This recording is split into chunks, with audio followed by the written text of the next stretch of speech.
Hello, welcome back to SSC. I am K Sinha और आज हम लोग हमारा टॉपिक होगा पास्ट कंटिन्यूअस टेंस। तो चलिए स्टार्ट करते हैं। सबसे पहले पास्ट कंटिन्यूअस के स्ट्रक्चर के बारे में समझते हैं।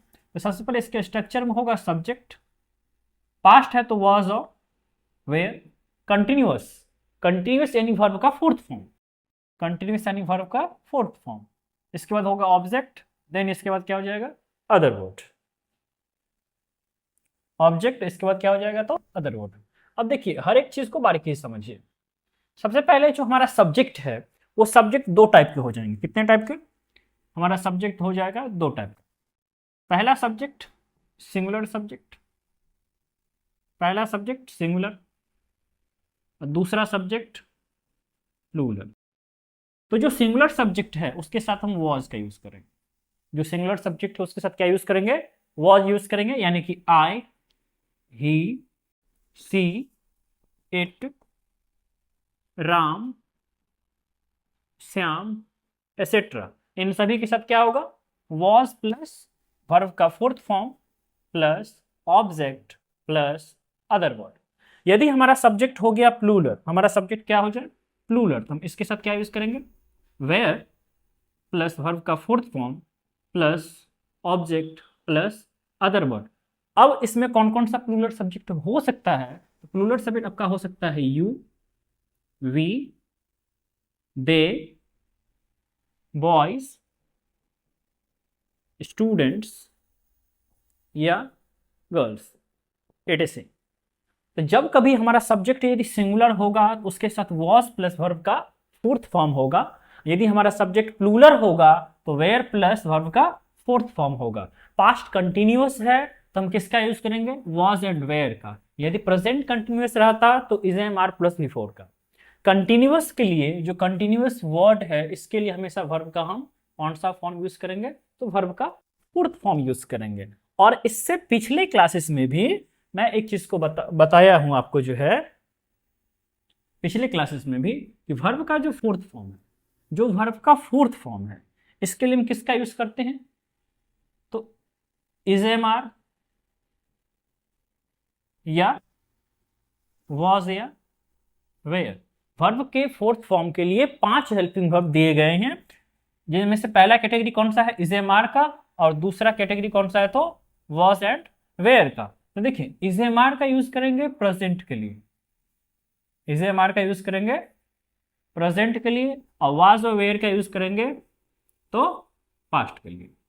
इज एम आर का यूज होगा प्रेजेंट के लिए एंड वाज और वेयर का यूज होगा पास्ट के लिए। अभी हम लोग कौन सा पढ़ रहे हैं? Past continuous. तो पास्ट कंटिन्यूअस में क्या है? 2-3 बातों को समझिए अच्छे से। जैसे कि वॉज, तो वॉज का यूज कहां बोले हम? सिंगुलर में। और वेयर का यूज कहां बोले? तो प्लूरल में। तो एक चीज आपको श्योरिटी रखनी है कि वर्ब के फोर्थ फॉर्म के लिए 5 ही हेल्पिंग वर्ब हैं, is am are and was were. लेकिन वाज वेयर के लिए क्या क्या कंडीशन है सो समझिए। तो वाज वेयर के लिए 2 कंडीशंस हैं। यदि किसी सेंटेंस का हेल्पिंग वर्ब वाज और वेयर हो, यदि किसी सेंटेंस का हेल्पिंग वर्ब क्या हो? वाज और वेयर हो, उस कंडीशन में पहला कंडीशन ये है उसका मेन वर्ब क्या हो जाए? वर्ब का चौथा फॉर्म हो जाए। और दूसरा कंडीशन ये है कि 2 प्लस V1 हो जाए। 2 प्लस क्या हो जाए? तो V1 हो जाए। सबसे पहला कंडीशन क्या है कि वर्ब का फोर्थ फॉर्म हो जाएगा मेन वर्ब, या 2 प्लस V1 हो जाएगा। पहला वर्ब का फोर्थ फॉर्म, दूसरा 2 प्लस V1। लेकिन कब? जब हमारा वाज और वेयर किस रूप में हो? तो हेल्पिंग वर्ब के रूप में हो। I am repeating this sentence. देखिए इस टॉपिक एक बार रिपीट करते हैं। हमारा टॉपिक कौन सा है? Past continuous. पास्ट कंटिन्यूअस यानी सब्जेक्ट प्लस वाज या वेयर, वर्ब का fourth form plus object plus other word. जिसमें से सिंगुलर सब्जेक्ट के लिए, वर्ब का जो है वाज प्लस वर्ब का फोर्थ फॉर्म यूज करेंगे। और यदि हमारा सब्जेक्ट प्लूरल है तो प्लूरल के लिए क्या यूज करेंगे? वेयर प्लस वर्ब का fourth form plus object plus other word का। सिंगुलर सब्जेक्ट में क्या सब आ जाएंगे पास्ट कंटिन्यूअस में? तो I, he, she, it, Ram, Shyam, etcetera. यदि प्लूरल की बात करें तो you, we, they, boys, students, girls. ये सारे के सारे कौन से हो गए? तो प्लूरल हो गए। क्या हो गए? प्लूरल। इसमें से एक कॉन्सेप्ट और बताए हैं अभी जस्ट, कि यदि मेन वर्ब के रूप में वर्ब का फोर्थ फॉर्म हो तो हेल्पिंग वर्ब 5 होते हैं। कितने हेल्पिंग वर्ब है? 5 हेल्पिंग वर्ब है। Is am are, was and were. Is am are कौन से टाइम? प्रेजेंट के लिए, और वाज एंड वेयर पास्ट के लिए। नेक्स्ट पॉइंट बताए हैं, यदि किसी सेंटेंस में as a helping verb was और वेयर है, as a helping verb was और वेयर है, तो मेन वर्ब के दो कंडीशन होंगे। पहला कंडीशन ये होगा कि मेन वर्ब का चौथा फॉर्म हो जाए, मेन वर्ब का चौथा फॉर्म हो जाए, या 2+V1 हो जाए। इसके अलावा कोई भी एक तीसरा कंडीशन नहीं होगा। अब देखिए इसका नेक्स्ट पॉइंट, इसका नेक्स्ट पॉइंट देखिएगा, जैसे हम नेगेटिव करें, इसका नेगेटिव पॉइंट बात करें, तो नेगेटिव में सिंपल सी बात है कि सब्जेक्ट हो गया, हेल्पिंग वर्ब क्या है? वाज और वेयर है, वाज एंड वेयर है। तो जब भी हम नॉट जोड़ेंगे तो कब जोड़ेंगे? तो हेल्पिंग वर्ब के बाद नॉट प्लस वर्ब का fourth form plus object plus other word. ये आपका कौन सा हो गया? नेगेटिव। ये हो गया नेगेटिव।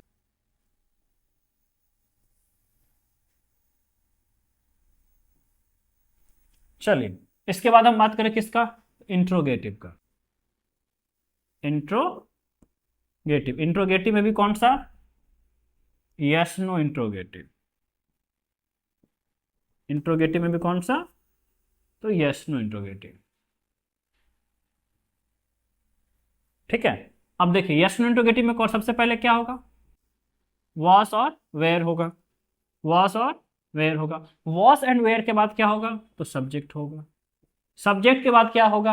यदि निगेटिव होगा तो हम नॉट का यूज करेंगे, निगेटिव नहीं होगा नॉट का यूज नहीं करेंगे। लेकिन मेन वर्ब हमेशा क्या होगा? वर्ब का चौथा form, next object plus other word, but question mark is necessary. Question mark interrogative sentence में होने ही चाहिए। तो ये आपका कौन सा हो गया? Yes no interrogative. चलिए बढ़ते हैं आगे। इसके बाद कौन सा है? तो WH, WH interrogative, WH interrogative. WH interrogative में सबसे पहले क्या हो जाएगा? WH वर्ड प्लस वॉज या वेयर प्लस सब्जेक्ट, उसके बाद क्या हो जाएगा?